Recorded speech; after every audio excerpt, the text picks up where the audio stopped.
Efesus 1 ayat 17 dan 19. Efesus 1 ayat 17 sampai yang ke-19.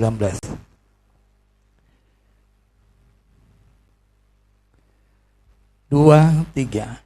Dan meminta kepada Allah Tuhan kita Yesus Kristus, yaitu Bapa yang mulia itu, supaya memberikan kepadamu roh hikmat dan wahyu untuk mengenal Dia dengan benar, dan supaya Ia menjadikan mata hatimu terang, agar kamu mengerti pengharapan apakah yang terkandung dalam panggilannya, betapa kayanya kemuliaan bagian yang ditentukannya bagi orang-orang kudus, dan betapa hebat kuasanya bagi kita yang percaya sesuai dengan kekuatan kuasanya. Puji Tuhan. Silakan duduk. Haleluya. Ya, dari pembacaan kita dari Efesus pasal 1 ayat yang ke-17 sampai ke-19, bagaimana permohonan Rasul Paulus, dia berdoa kepada Bapa yang mulia. Rasul Paulus menyampaikan kepada Bapa yang mulia, dia minta kepada Bapa yang mulia supaya apa? Supaya Bapa yang mulia itu memberikan kepada jemaat.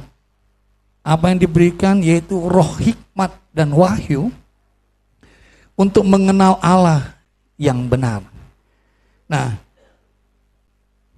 Paulus dia berdoa, kalau kita baca dengan ayat 16 dulu, dia berdoa, bahkan ayat 17, dia minta kepada Bapa supaya jemaat Efesus itu diberikan roh hikmat dan wahyu. Untuk apa? Mengenal. Nah, tanpa memiliki roh hikmat dan wahyu ini, sulit bagi kita untuk bertumbuh mengenal akan Tuhan. Maka dikatakan dalam Matius 16 itu ayat 12. Matius 16 ayat 12 dikatakan, masih banyak hal yang harus kukatakan kepadamu, tetapi sekarang kamu belum dapat menanggungnya.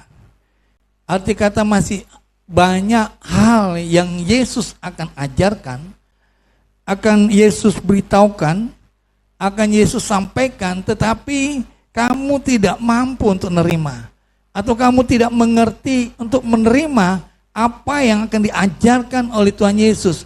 Maka dikatakan dalam Matius 16 ayat 13 seperti demikian. Tetapi Yohanes 16 itu ayat 13. Tetapi apabila Ia datang, yaitu Roh kebenaran, Ia akan memimpin kamu ke dalam seluruh kebenaran, sebab Ia tidak akan berkata-kata dari dirinya sendiri, tetapi segala sesuatu yang didengarnya itulah yang dikatakannya, dan Ia akan memberitahukan kepadamu hal-hal yang akan datang.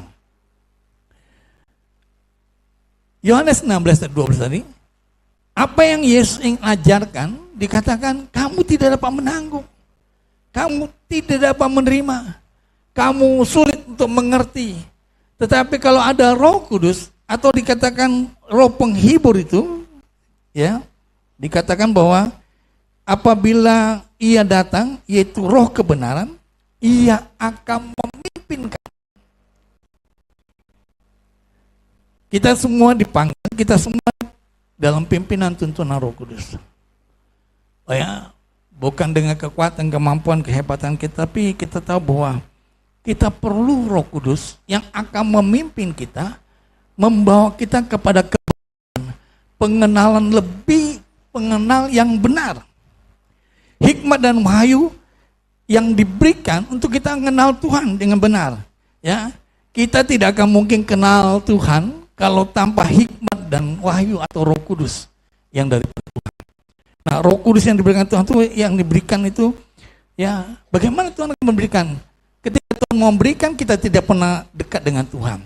Kita tidak pernah merapat dengan Tuhan. Kita tidak pernah berdoa kepada, kita tidak pernah dekat kepada. Tetapi ketika kita dekat kepada, maka Tuhan akan memberikan.